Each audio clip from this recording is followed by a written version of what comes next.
Ну и, Денис, можно слегка отдышаться, да, после того, что здесь вот было. И тогда несколько слов, вопросов, сразу связанных с этими вот движениями. Во-первых, очень ли это сложно? Меня интересует просто как обывателя.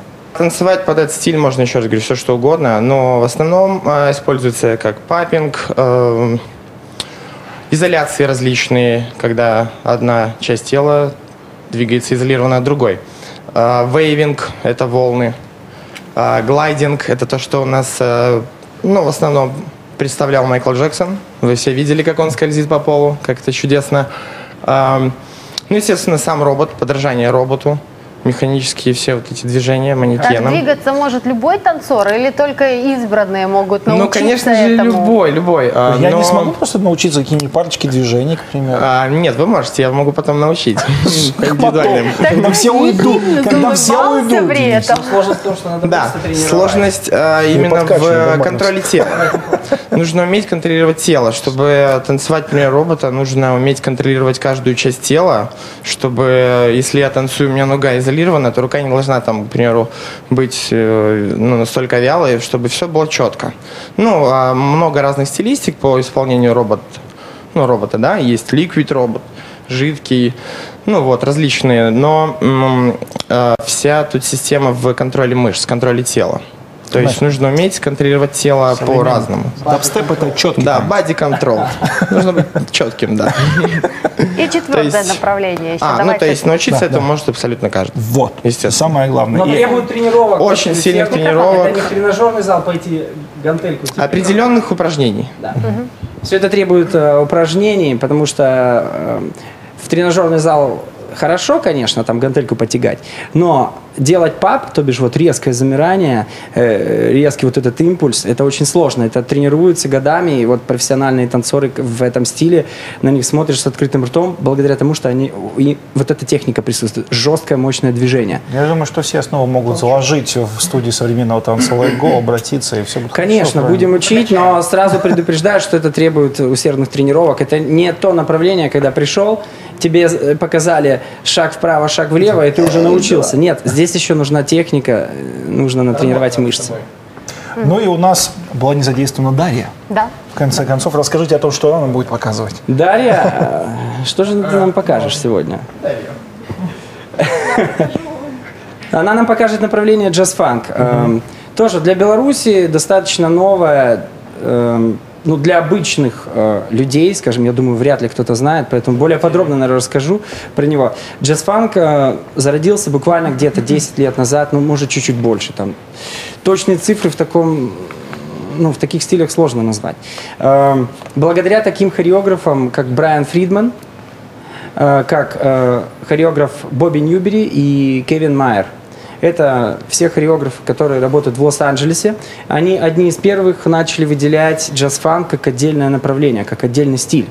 Хотя многие с ними спорили, хореографы, и не понимали, зачем они это делают, почему они так называют, когда, в принципе, они не придумали ничего нового. Они просто смешали движения из нескольких стилей, таких как хип-хоп, опять-таки, это основа. Джаз-дэнс, классика, джаз-дэнс, классический джаз. Это вог. Что знаете, в переводе с французского «женщина». Фам, ля фам. В переводе с французского «женщина». Вог, модный журнал, может быть, знаете, да? И сигареты как будто. И направление вог тоже связано очень с модой и... Оттуда берутся движения в джаз-фанк. Да, фэшн, понимаете? Значит, вот дэнс-холл какие-то элементы могут быть в джаз-фанке. Даже с хаус-дэнсом. Короче говоря, они смиксовали движения с разных стилей. Но почему выделили новый стиль джаз-фанк? Потому что он отличался... Они добавили манерность, женственность, чрезмерную такую, да, и резкость, экспрессивность, то бишь где-то по-женски надо мягко станцевать, плавно, да, а где-то очень четко, резко, ряд быстрых движений, и все это давало такой эффект, и появилось как новое направление. Сразу его ну, как только его видишь, сразу понимаешь, что это джаз-фанк. Вот если вам показать пару видео, начнете уже различать, да? Посмотрим. Дарья нам покажет, а потом посмотрим мою хореографию. Это мое видение. Даша продемонстрирует.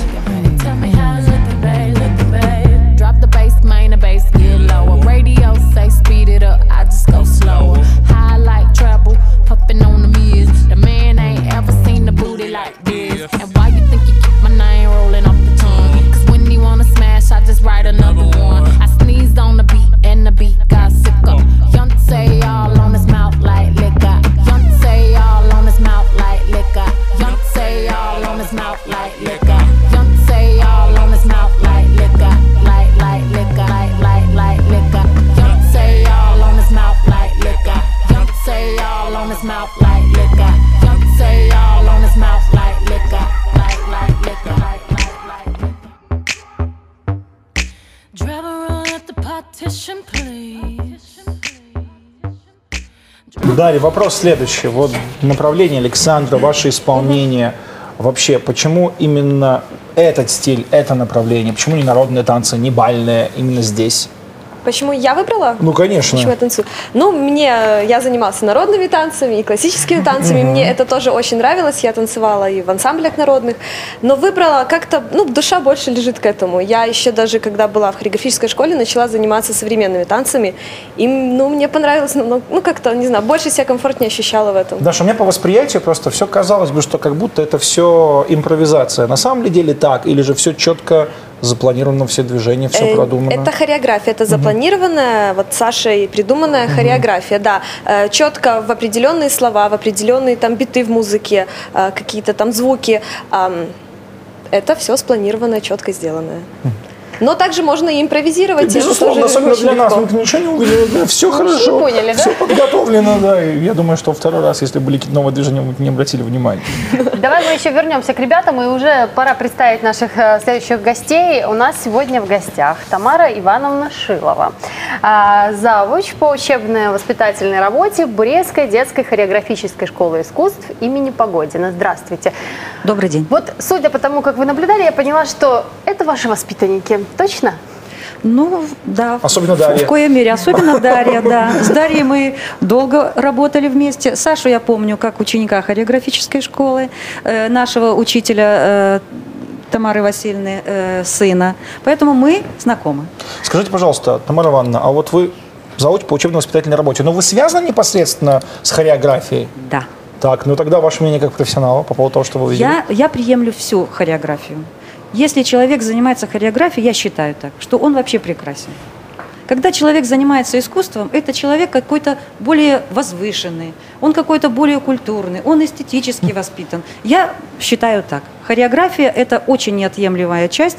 Вообще я считаю, что начиная вот с такого возраста нужно заниматься именно хореографией. Да, я хотел бы еще добавить, чтобы зритель немножко не путал, потому что поступают нам звонки в студию, и существует у людей такое мнение, что хореография – это сразу классика.